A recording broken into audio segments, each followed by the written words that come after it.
Madam पिंपलची आणि मोठ्या गाठी आणि स्कार्फची काय ट्रीटमेंट घ्यायला पाहिजे? तर आता चेहऱ्यावर सर्वप्रथम पिंपल्स ऍक्टिव्ह ऍक्ने म्हणजे छोटे पिंपल्स किंवा मोठ्या गाठी, आणि त्या गाठी जेव्हा हील होतात तेव्हा त्याचे व्रण तयार होतात.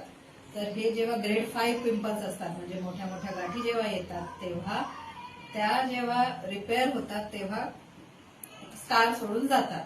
तर सगळ्यात आधी नवीन पिंपल्स येणे टाळणे, त्यासाठी काही औषधोपचार, काही क्रीम्स, कोर्स असतो 3-4 महिने.